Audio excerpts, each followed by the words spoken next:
day, everyone. Economic inequality is the unequal distribution of income and opportunity between different groups in society. It is a concern in almost all countries around the world, and often people are trapped in poverty, with little chance to climb up the social ladder. We are in a country that wants freedom, from the very beginning until the end. This piece will show you the reality of our justice and economic system, and that is not also a counterpoint or contradiction to life, but a profound teacher about the meaning of human existence. And this we will say, I demand death. I demand death. I demand death. I demand that. I demand death. I demand death.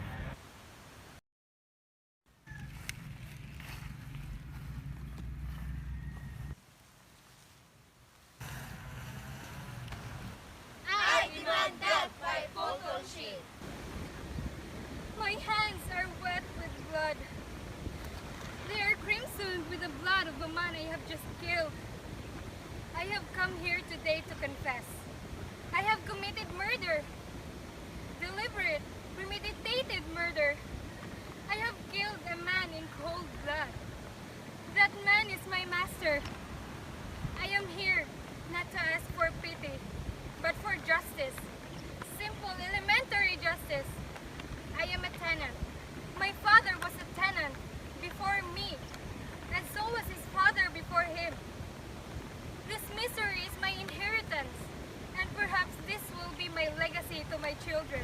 I have labored on a patch of land, not mine, but I have learned to love that land, for it's the only thing that lies between me and complete destitution.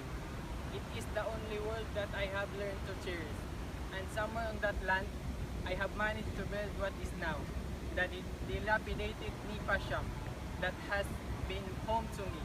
I have but a few world possessions, mostly rags. My debts are heavy. They are sum total of my ignorance and the inspired arithmetic of my master, which I do not understand. I labored like a slave, and out of the fruits of that labor, I get but a mere pittance for a share, and I have to stretch that mere pittance to keep myself and my family alive. My poverty has reduced me to the bare necessities of life, and that constant fear of rejection from the land has made me totally subservient to my master. You tell me that under the Constitution, I am a free man, free to do what I believe is just, free to do what I think is right, and free to worship God according to the dictate of my conscience. But I do not understand the meaning of all this, for I have never known freedom. I have always regarded myself as no better than a slave to the man who owns the land on which I live. I do not ask you to forgive me, nor to mitigate my crime.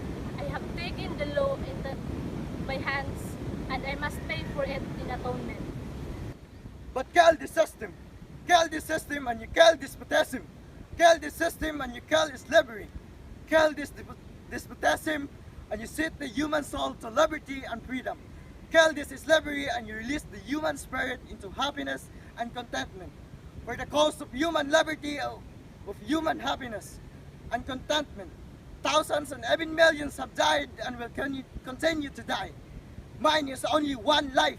Take me if you must, but let it be sacrificed to the cause which countless others have been given before and will be given again and again until the progressive economic system must completely perish, until the sons of toil have been liberated from enslavement, and until man has been fully restored to decency and self-respect. You tell me of the right to life and liberty and the pursuit of happiness. But I have known no rights, only obligation. I have known no happiness, only despair in the encumbered existence that has always been my lot. My dear friends, I am a peace-loving citizen. I have nothing but love for my fellow men. And yet, why did I kill this man? It is because he was the symbol of an economic system which has made him and me as what we are. He a master and I a slave.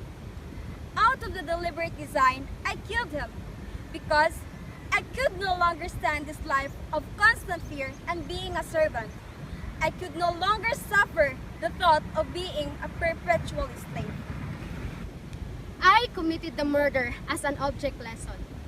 I want to blow that spell, the death of my master, to be a death blow to the institution of the economic slavery which shamelessly exists in the bright sunlight of freedom that is guaranteed by the Constitution to every man. My dear friend, I do anguish from the weak and helpless, and has laid upon the back of ignorant labor burdens that are too heavy to be borne. I demand death. To this callous system of exploitation that has tightened the fetters of perpetual bondage in the hands of the thousands and has killed the spirit of freedom in the hearts of men, I demand death. To this oppression that has denied liberty to the free and abounded children of God, I demand death. The very freedom which is the sinner supposedly exercised in his self-indulgence is only another proof that he is ruled by the tyrant. Slavery was widespread in the Philippine Islands before the archipelago was integrated into the Spanish Empire. Our country by then, in 1970s, has actively pursued overseas employment as a national policy in order to promote our economic growth. The rapid population growth of the Philippines during the last 5 decades has placed enormous pressures on the labor market, resulting in high unemployment and underemployment. And our country faced significant challenges as a source country, to a lesser extent, a destination and transit country for men, women, and children subjected to trafficking for labor exploitation and forced labor. The high vulnerability of large sectors of the population, coupled with the promise of better work prospects abroad, has led to the proliferation of illegal recruiters and to a significant number of Filipino workers being tracked and exploited overseas. Freedom has always been considered a matter of human rights, but for the first time, it has been acknowledged that without freedom, there can be no development. The Philippine Penal Code criminalizes slavery, child debt, bondage, and bondage or involuntary servitude. The Philippines Anti-Trafficking in Persons Act of 2003 provides the legal framework for the criminalization of human trafficking in the Philippines. And the Labor Code regulates the employment of all workers except certain excluded categories and may be used to hold both individual and corporate employers to account for violations of labor rights. Slavery was not born of racism. Racism was the consequence of slavery, and according to Jamie Carter, everyone has a right to peaceful coexistence, the basic personal freedoms, the alleviation of suffering, and to opportunity to live a productive life.